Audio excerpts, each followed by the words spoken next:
আমরা এখনও বিচার পাইনি। সেই 9 তারিখেও আমরা যে তিমিরে ছিলাম, কেন আমার মেয়েকে তার কর্মস্থলে খুন হতে হলো, কেন তাকে ধর্ষিতা হতে হলো, কেন তার কলেজের প্রিন্সিপাল বা তার ভিপি বা তার কলিগরা কেউ এসে আমাদের সঙ্গে দেখা করলো না, এরকম যেমন কোশ্চেনগুলো ছিল আজও আমাদের রয়েছে।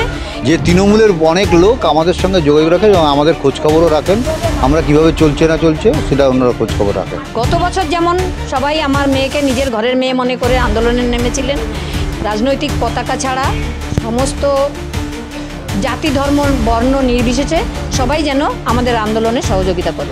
অন্যায়ের বিরুদ্ধে যে প্রতিবাদ করার জন্য ডেকেছি সেখানে সবাই আসতে পারে, সবার জন্য রাস্তা খোলা আছে। সরকারের বিরুদ্ধে প্রতিবাদ করা এবং সরকারকে বুঝিয়ে দেওয়া যে তুমি অন্যায় করছো, তুমি ঠিক পথে চলার চেষ্টা করো। যে অপরাধী তার কিছু হয় না, কিন্তু যারা প্রতিবাদ করবে তাদের শাস্তি পেতে হয়, এটা তো নিয়ম বাধা। 9 তারিখ নবান্ন অভিযানে ডাক দিয়েছি সরকারকে বুঝিয়ে দেওয়া যে তো আপনি যেটা করছেন সরকারের পক্ষ থেকে সেটা ঠিক করছেন। কোনোদিনই সহযোগিতা করবে না, কারণ সরকারের পোস্ত পুলিশ কোনোদিন সহযোগিতা করতে পারে না, তার উপর ভরসা করেও লাভ নেই। আমাদের আন্দোলন শান্তিপূর্ণ থাকবে। শুভেন্দু অধিকারীর আগামী কর্মসূচি অনুযায়ী তিনি আজকে উল্টো রথে নাটাগড় থেকে হাঁটা দিয়েছিলেন এবং তারপরেই অভয়ার যে বাড়ি সেই বাড়িতে এসে তার পরিবারের সাথে তিনি দেখা করেছেন।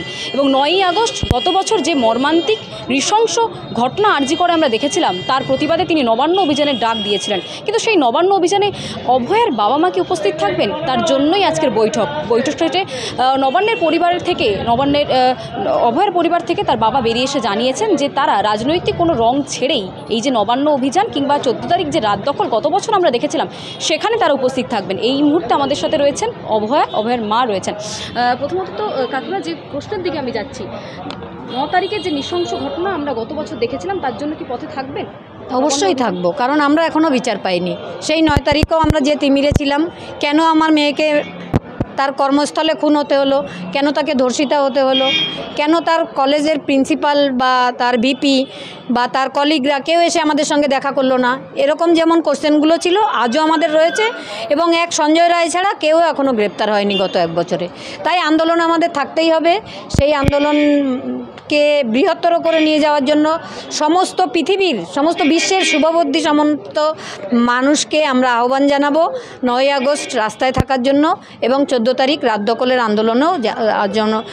গত বছর যেমন সবাই আমার মেয়েকে নিজের ঘরের মেয়ে মনে করে আন্দোলনে নেমেছিলেন, রাজনৈতিক পতাকা ছাড়া সমস্ত জাতি ধর্ম বর্ণ নির্বিশেষে সবাই যেন আমাদের আন্দোলনে সহযোগিতা করুন। কাকুমা, আপনি আপনার মেয়েকে হারিয়েছেন, দেখা যাচ্ছে তামান্না তাকেও হারিয়েছে তার মা। রীতিমতো রাজনৈতিক হিংসার শিকার সেও হয়েছে, আরজি করেও একটা রাজনৈতিক হিংসার শিকার আপনার মেয়েও হয়েছে। তামান্নার মাকে কিংবা এই কসবাতে ল কলেজে যে ধর্ষণ হয়েছেন যে ছাত্রী, তার পরিবারকে কি আহ্বান জানাবেন? হ্যাঁ, আমি এদের পরিবারের পাশে থাকতে চাই। সেদিনও আমার তামান্নার মার সঙ্গে কথা হয়েছিল, আমি ওনার পাশে আছি, উনিও বলেছেন উনিও আমার পাশে আছেন। এবং এই ল কলেজে ঘটনাটা যে ঘটেছে এটাও মর্মান্তিক, আমি এই ঘটনারও পাশে থাকতে চাই, ওনাদেরও আমাদের পাশে থাকার জন্য আহ্বান করব। এই যে দুর্নীতি, এই যে চাকরিহারারা রাস্তায়, শিক্ষা নেই, স্বাস্থ্য নেই, হসপিটালগুলো চকচকে দেখলে কী হবে, ভেতরে কিছুই নেই, রোগী পরিষেবা ঠিকমতো পায় না, সেটা যারা ওখানে ডক্টর থাকে তারাই ভালো বোঝে। সেই জায়গা থেকে আমি বলবো সমস্ত শুভবুদ্ধি সমস্ত সম্পন্ন মানুষ তাদের গণতান্ত্রিক অধিকার পাওয়ার জন্য যে দাবি, সেই দাবিতে লড়াই করুন। লড়াই না করলে এখানে কিছু পাওয়া যায় না। নবান্ন অভিযান আমরা দেখেছি গত বছর, আবার দেখেছি 14ই আগস্টে যে রাত দখল, দুটো দিনই দেখা যাচ্ছে পুলিশ একেবারে যারা পথে নেমেছিলেন তাদেরকে মারধর করেছেন, তাদেরকে গ্রেপ্তার করেছেন, 109 জনকে গ্রেপ্তার। ওটা পুলিশের কাজ, আমাদের যে পুলিশ হোক আমরা দেখে নেব, কারণ পুলিশ মন্ত্রীই তো ছিলেন। পুলিশ মন্ত্রী যিনি, তিনি স্বাস্থ্যমন্ত্রী, তিনিই মুখ্যমন্ত্রী, তার অধীনেই আমার মেয়ে কর্মরত ছিল। কর্মরত অবস্থায় তাকে ধর্ষণ করা হয়েছে, তাকে খুন করা হয়েছে। একটা হসপিটাল হিসাবে, একটা মেডিকেল কলেজ হিসাবে, একটা এত বড় হসপিটাল, এত বড় মেডিকেল কলেজ, সেখানে এরকম একটা ঘটনা হওয়ার পরে যখন স্বাস্থ্যমন্ত্রী নীরব রয়েছেন, কিছুই করতে পারেননি, তখন তো আমাদের রাস্তায় নামতেই হবে। সবকিছুভাবে প্রস্তুত হয়ে নামছেন একদম। রাজনৈতিক রোষ পড়লে তার জন্য প্রস্তুত। যদি ধরে নিন জেলে যেতে হয়, যারা এই নবান্ন অভিযানে অংশগ্রহণ করবেন তাদেরকে হয়তো গ্রেপ্তার করলো পুলিশ, সেক্ষেত্রে তাদেরকে কী বলবেন? গ্রেপ্তার করলে তখন ওইটা তো ওদের নিয়ম হয়ে গেছে, যে অপরাধী তার কিছু হয় না, কিন্তু যারা প্রতিবাদ করবে তাদের শাস্তি পেতে হয়, এটা তো নিয়ম বাধা। এটা হবে। আরজি করে ঘটনার পর আমরা দেখেছিলাম যে শাসক দলেরই বেশ কিছু নেতৃত্ব তারাও নিন্দা করেছিলেন এই যে ঘটনা ঘটেছে আরজি করে ব্যাপারে, তারা মোমবাতি নিয়ে পথে হেঁটেছিলেন, তাদেরকে বলবেন? হ্যাঁ, থাকতে বলবো। আমি কোনো রাজনৈতিক পতাকা ছাড়া বলেছি, সেখানে তৃণমূল বলুন, বিজেপি বলুন, সিপিএম বলুন বা অন্য কোনো পার্টি বলুন, কাউকেই আমি বাইরে রাখিনি, সবাইকেই ডেকেছি। আমরা করেছিলাম পানিহাটিতে রথযাত্রার সমাপ্তিতে আমি আসবো এবং মহাপ্রভু শ্রী জগন্নাথ দেব, মহাপ্রভু শ্রী বলরাম আরতি করে প্রণাম করে আমি আমাদের ডাক্তার বোন তার পিতৃদেব এবং মাতৃদেবী তার অনুমতি নিয়ে দেখা করব, কারণ প্রাইভেট বাড়িতে অনুমতি ছাড়া দেখা করা উচিতও নয় এবং এটা সমীচীন। আমি ওনাদের পরিবারকে কালকেই জানিয়েছিলাম, আজকে দুপুরেও আমার অফিস থেকে সম্পর্ক করা হয়েছিল, তা ওনারা বলেছিলেন যে ওয়েলকাম, আসুন। তা আমাদের মধ্যে অনেক কথা হয়েছে। প্রথমত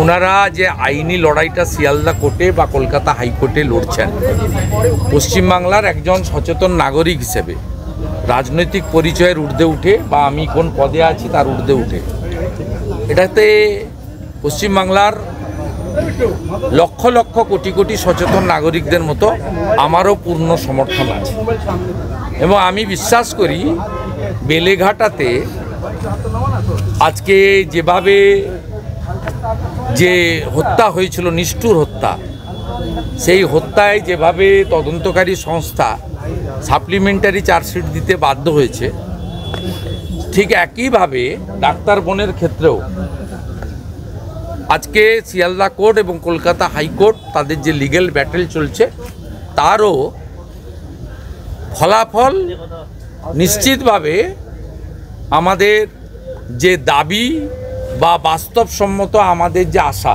সেটা পূরণ করবে। তাই লিগ্যাল ব্যাটেল নিয়ে আমি এর বাইরে আর কিছু সাংবাদিকদের বলছি না। আমি অন্যান্য অনেক কথা হয়েছে, সে বিষয়ে আমি এখানে সম্পূর্ণভাবে বলছি না, গোপনীয়তা কিছু বিষয় আছে, রাখা উচিত। কিন্তু আজকে পশ্চিমবাংলায় যে কটা ঘটনা গত কয়েক বছরে ঘটেছে তার মধ্যে ডাক্তার বোনের বাবা মার যে লড়াই, মেরুদণ্ড সোজা রেখে রাজনীতির ঊর্ধ্বে যে কঠিন এবং কঠোর লড়াই, এই ভয়ঙ্কর হিংসাশ্রয়ী শাসকের বিরুদ্ধে, এটা অন্য কেউ পারবেন বলে আমার মনে হয় না। তাই তাদের দুজনকে তাদের এই কঠিন লড়াই, একেবারে লক্ষ্য অবিচল থেকে লড়াই, তাকে আমি কৃতজ্ঞতা এবং প্রণাম নিবেদন করি। তৃতীয় হচ্ছে, আমি প্রকাশ্যেই ঘোষণা করেছিলাম যে 9ই আগস্ট ভয়ঙ্কর ঘটনার বর্ষপূর্তিতে অরাজনৈতিকভাবে যদি ডাক্তার বোনের পিতা মাতা নবান্ন চলো অভিযানের মতো কোনো বড় কর্মসূচির ডাক দেন, তাহলে রাজনীতির পতাকা সরিয়ে রেখে আমরা সবাই অর্গানাইজও করব, পার্টিসিপেশনও করব। বাকিটা ওনার মুখ থেকে শুনবেন। উনি শুধু আমাকে বলেছেন, মাতৃদেবী বলেছেন যে 9 তারিখও হোক, যেভাবে গত বছর 27শে আগস্ট ছাত্র সমাজ করেছিল, আর সাথে সাথে অরাজনৈতিকভাবেই নাগরিক সমাজ, যুব সমাজ, ছাত্র সমাজ সবাই এগিয়ে এসে 14ই আগস্টে গতবারের মতো রাত দখলের কর্মসূচিও পালিত হোক, এটা মাতৃদেবীর ইচ্ছা। অতএব আমি খুশি, কৃতজ্ঞ। আমি আগামী 1 মাসের বেশি সময় থাকলো হাতে, আগামীকাল 6 তারিখ আমি এই কর্মসূচি সফল করার কাজে আমার রাজনৈতিক সাথী শুধু নয়, সমস্ত শুভানুধ্যায়ীদের নিয়ে, এবং গতবারে যে ছাত্র সমাজরা যারা করেছে, গ্রেপ্তার হয়েছে, 109 জন জেল কেটেছে, 109 জন, তাদের মামলা এখনও চলছে, তাদের সম্মিলিতভাবে নিয়ে এটা অর্গানাইজ করব। আরেকটি বড় প্রাপ্তি আমাকে ডাক্তার বোনের পিতৃদেব দিয়েছেন যে আমরা সেই দিন থাকব।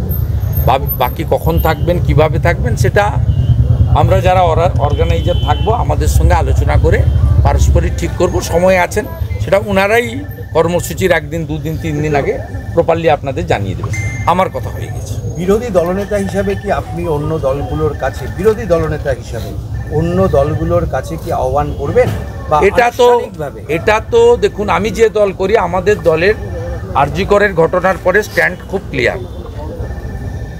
আমরা বলেছি যেখানে এই ইস্যু নিয়ে লড়াই হবে, আমরা নিয়ে দলীয় ব্যানারেও কর্মসূচি করব, যেখানে পতাকা বর্জিত কর্মসূচি হবে সেখানেও বিজেপির কোনো কর্মী সমর্থক ভোটারের যেতে আপত্তি নেই, কিন্তু সেক্ষেত্রে যেন ন্যূনতম সম্মান প্রত্যেকের থাকে। অভিজিৎ গাঙ্গুলি বা অগ্নিমিত্রা পালদের মতো অসম্মানজনক পরিবেশ পরিস্থিতি যেন কেউ তৈরি না করেন, এটাই আমাদের স্ট্যান্ড ছিল। সে স্ট্যান্ড আজকেও আছে। এবং গতবারে 27 আগস্ট ছাত্র সমাজ যে আন্দোলন করেছে, তারা বলেছিল যে রাজনৈতিক নেতৃত্বরা আমাদের দূর থেকে সাহায্য করবে, মানে পরিচিত মুখদের আসতে না। আমি রেল স্টেশনে থেকে ওদের সাপোর্ট দিয়েছি। আমি 50,000 জলের পাউচ, মেডিকেল, যারা আহত হয়েছিল 35 জন চিকিৎসা, 109 জনকে জামিন করানোর ব্যাপারে আইনি সাহায্য, লয়ার প্রোভাইড করা, সবই করেছি। এক্ষেত্রে যে কর্মসূচি পিতামাতার মুখ থেকে শুনবেন, কমপ্লিটলি নাগরিক সমাজ, যে নাগরিক তো আগে, তারপর তো রাজনীতি। অর্থাৎ যদি আপনি মনে করেন যে হুঁশযুক্ত মানুষ, মানুষ নামটা হয়েছে কেন? যার হুঁশ আছে। তা আপনি যদি হুঁশযুক্ত মানুষ হন, আপনার লক্ষ্য যদি ঠিক থাকে, এবং এটা যদি অত্যন্ত মর্মান্তিক বেদনাদায়ক ঘটনা ঘটে থাকে, এবং এই সরকার, এই মুখ্যমন্ত্রী দায়ী থাকেন, এই পুলিশ দায়ী থাকেন, বা তদন্তকারী যে সংস্থাই থাকুক না কেন, যারাই থাকুক না কেন, তাদের কাছ থেকে এখনো পর্যন্ত সঠিক বিচার না পাওয়া যায়, তাহলে সে আন্দোলনে সকলে অংশগ্রহণ করতে পারে। এক্ষেত্রে আলাদা করে দলকে, সামাজিক সংগঠনকে, ধর্মীয় সংগঠনকে, ব্যক্তিকে আমন্ত্রণ করার বিষয় নেই, বাধা তো কারোর ক্ষেত্রেই নেই। সবাই আসুন, সবাই যোগদান করুন, নিজের মতো করে যোগদান করুন। এবারে একটা টিম তৈরি করতে হয় যারা পুরো বিষয়টা দেখাশোনা করবে। 27 আগস্টে ছাত্র সমাজের যে তরুণ যুবক যুবতীরা এগিয়েছিল, তারাই এই অনুঘটকের কাজটা করবে। আমরা সবাই আমাদের শুভানুধ্যায়ীদের নিয়ে হাজারে হাজারে অংশগ্রহণ করব। নিশ্চিতভাবে শান্তিপূর্ণভাবেই প্রতিবাদ হবে, পুলিশ তার কাজ করবে, এবং ওনারা দুজন থাকবেন বলেছেন। এটা একটা এই আন্দোলনকে অন্য মাত্রায় নিয়ে যাবে বলে আমি বিশ্বাস করি। কিন্তু কিছুক্ষণ আগে কাকিমার সাথে কথা বললাম, অভয়ার যিনি মা, তিনি বলছেন যে আমি তৃণমূলকেও আহ্বান জানাবো, বিভিন্ন রাজনৈতিক দলের পাশাপাশি, যে তারাও যেন এই যে ন্যাক্কারজনক ঘটনা ঘটেছে তার জন্য যেন তারাও পথে নামে। আপনি এই বিষয়ে? অবশ্যই, আমিও সেই কথা বলছি মানুষ হিসাবে, এবং এটাও বলি যে তৃণমূলের অনেক লোক আমাদের সঙ্গে যোগাযোগ রাখেন এবং আমাদের খোঁজখবরও রাখেন, আমরা কিভাবে চলছে না চলছে সেটা ওনারা খোঁজখবর রাখেন। সুতরাং এই যে নবান্ন অভিযান আমরা ডাক দিয়েছি সরকারের বিরুদ্ধে, সরকারের অন্যায়ের বিরুদ্ধে, সরকার যে অন্যায় কাজগুলো করছে, যার ফলে এই ঘটনাগুলো বারবার ঘটছে, সেই অন্যায়ের বিরুদ্ধে যে প্রতিবাদ করার জন্য ডেকেছি, সেখানে সবাই আসতে পারে, সবার জন্য রাস্তা খোলা আছে। সরকারের বিরুদ্ধে প্রতিবাদ করা এবং সরকারকে বুঝিয়ে দেওয়া যে তুমি অন্যায় করছো, তুমি ঠিক পথে চলার চেষ্টা করো। কাকু, আজকে দেখলাম বিরোধী দলনেতা তিনি এসেছিলেন এই নবান্ন অভিযানের বিষয়ে কথা বলার জন্য। না, নবান্ন অভিযানের বিষয়ে কোনো কথা বলতে আসেননি। নবান্ন অভিযানের কথাটা আমরাই বলেছি। আপনারাই বলেছেন? হ্যাঁ, আমরা আমাদের আন্দোলনটা করে সরকারকে বুঝিয়ে দিতে চাইছি, তোমরা যে কাজ করছো সেগুলো ঠিক করছো না। আচ্ছা, 14ই আগস্ট আমরা দেখেছিলাম গত বছর, 14 আগস্ট আবার রাত দখলের জন্য আমরা বলেছি। সেই দিন 14ই আগস্ট আপনারা কোথায় উপস্থিত থাকবেন? মানে যে সেটা দেখা যাবে, তখন সিদ্ধান্ত নেবো। 14 আগস্ট এখন অনেক দেরি আছে, তার মধ্যে কিছু না কিছু সিদ্ধান্ত তো নিতেই হবে। সমাজের বিভিন্ন স্তরের মানুষরা আপনাদের সাথে দেখা করতে চাইছে, যে ঘটনা ঘটেছে তার জন্য কথা বলতে চাইছে। আমরা দেখছি বিরোধী দল থেকেও বারবার অনেকেই আসছেন দেখা করতে। শাসক দল থেকে কেউ এসেছেন? না, শাসক দল থেকে এখন আর মুখ্যমন্ত্রী কাউকে আর পাঠাননি। সেই 12 তারিখের পরে, 13 তারিখ দুপুর 2টোর পরে শাসক দলের পক্ষ থেকে এমনি সবাই আমাদের আলাদাভাবে খোঁজখবর নেয়, কিন্তু শাসক দলের কোনো প্রতিনিধি আমাদের সঙ্গে খোঁজখবর নেয় না। এই এলাকায় যারা রয়েছেন, বিধায়ক বা যারা রয়েছেন? না, কেউই না। এই এলাকার লোক তো আসেই না, বরঞ্চ বাইরের থেকে যারা আছে আমার পরিচিত আছে, এবং যারা আমাদের আগে খোঁজখবর রাখতো, তারা এখনও আমার খোঁজখবর রাখে আরজি করার ঘটনার পর আমরা দেখেছি এবং দুঃখ প্রকাশ করে। কাকু আরজি করে ঘটনার পর আমরা দেখেছিলাম যে পুলিশের যে গাফিলতি, পুলিশ যে সরকারের কথায় চলছে তা থেকে স্পষ্ট, এবং সাধারণ মানুষ খুব রেগেছিলেন পুলিশের উপরে। এই জন্যই তো আমরা 9 তারিখ নবান্ন অভিযানে ডাক দিয়েছি, সরকারকে বুঝিয়ে দেওয়া যে তো আপনি যেটা করছেন সরকারের পক্ষ থেকে সেটা ঠিক করছেন। কি মনে হয় পুলিশ সহযোগিতা করবে? গত বছর তো তা দেখি পুলিশ তো কোনোদিনই সহযোগিতা করবে না, কারণ সরকারের পোস্ত পুলিশ কোনোদিন সহযোগিতা করতে পারে না। তার উপর ভরসা করেও লাভ নেই।